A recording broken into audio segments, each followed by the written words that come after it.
E aí, galera, beleza? Vamos lá? Então hoje nós vamos falar um pouco da análise combinatória, tá? Do princípio fundamental da contagem, permutações simples, permutações com repetições, arranjos e combinações, tá?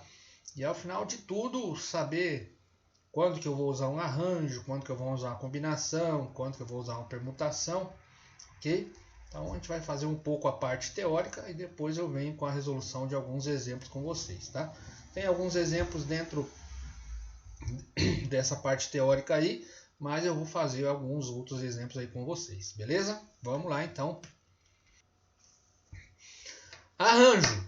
Simples, lembra, pô, que eu vou resolver exercício depois com vocês de tudo isso aqui, tá? Então fiquem tranquilos. Isso aqui é só a parte teórica da brincadeira, tá? Depois eu vou fazer a parte de resolução de exercício aí com vocês, tá? Então fiquem tranquilos quanto a isso daí. Então, de um conjunto de n elementos, chama-se arranjo simples, tomados P a P, a todo agrupamento de P elementos distintos dispostos numa certa ordem. Dois arranjos diferem entre si pela ordem de colocação dos elementos. Então, veja que os arranjos, a ordem importa, tá? Assim, no conjunto E, com os elementos A, B e C, temos dois arranjos com dois elementos, que são aqueles 6 caras ali. Arranjos com 3 elementos, que são aqueles 6 caras ali também. Então, representando o número total de arranjos de n elementos tomados P a P, com A, N, P, teremos a seguinte fórmula. Então, o arranjo de n elementos tomados P a P. N fatorial, N menos P fatorial. O que é o N? O N, obrigatoriamente, sempre tem que ser maior do que o P, tá, gente? Isso é uma condição necessária para que o arranjo funcione, senão não tem jeito, tá? Então, o N é o total de elementos e o P são as possibilidades que você vai colocar, ok? Lá no final vai ter uma informação que a gente vai saber como diferenciar quando eu uso permutação, quando que eu uso arranjo e quando que eu vou usar a próxima informação que a gente vai ver que é a combinação simples, tá? Então tem um exemplo aqui, mas depois a gente vai ver, eu vou fazer outros exemplos com vocês, tá? Então, um cofre possui um disco marcado com os dígitos de 0 a 9. O segredo do cofre é marcado com uma sequência de 3 dígitos distintos. Se uma pessoa tenta abrir o cofre, quantas vezes deverá fazer no máximo para conseguir abri-lo? Aí você tem a situação ali, você tem 10 números, que vai do 0 até o 9, e essa sequência tem que ter 3 números para que você possa abrir. A ordem dos elementos influencia no resultado? Então veja ali, as sequências serão do tipo x, y e z. Para a primeira posição teremos 10 alternativas, para a segunda 9, para a terceira 8. Podemos aplicar a fórmula do arranjo. Então você tem 10 possibilidades de juntar 3 a 3. Fazendo todas aquelas continhas ali, você vai encontrar 720 possibilidades. Então qual que é a ideia? A ideia é assim. Você vai pegar 3 elementos quaisquer daquela sequência lá. Vamos supor 1, 2 e 3. Você tem uma possibilidade, certo? Troca o 1 e o 2 de lugar. 1, 2, 3, 2, 1, 3. Quando você trocou esses dois elementos de lugar, o número em questão ficou igual ou alterou? 1, 2, 3, 2, 1, 3. Ele alterou. Então você vai fazer o quê? Você vai usar um arranjo. Então se você pega uma sequência, mudou alguém de lugar e alterou o conjunto dado, você vai fazer um arranjo. Então trocou alguém de lugar e altera, arranja. Trocou de lugar, altera, arranja. Ok?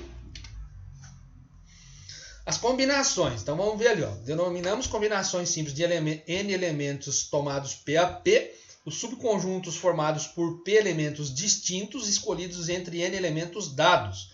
Observe que duas combinações são diferentes quando possuem elementos distintos, não importando a ordem que os elementos são colocados.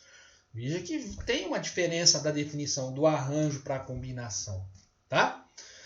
A fórmula da combinação, então, a combinação de n elementos tomados P a P, o n obrigatoriamente maior ou igual a P, na pior das hipóteses, tá? Então, a combinação de n elementos tomados P a P, n fatorial, n menos P fatorial, vezes P fatorial. Muito bem. Você tem ali, ó, Uma prova consta de 15 questões, das quais o aluno deve resolver 10. De quantas formas ele poderá escolher essas 10 questões? Então, a observação ali, ó.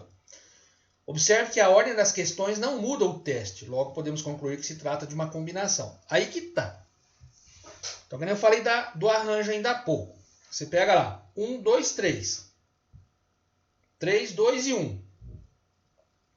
Mudou o conjunto? A ordem influencia? A ordem altera? Se a ordem dos elementos altera o conjunto, significa o quê? Que ele vai fazer um arranjo.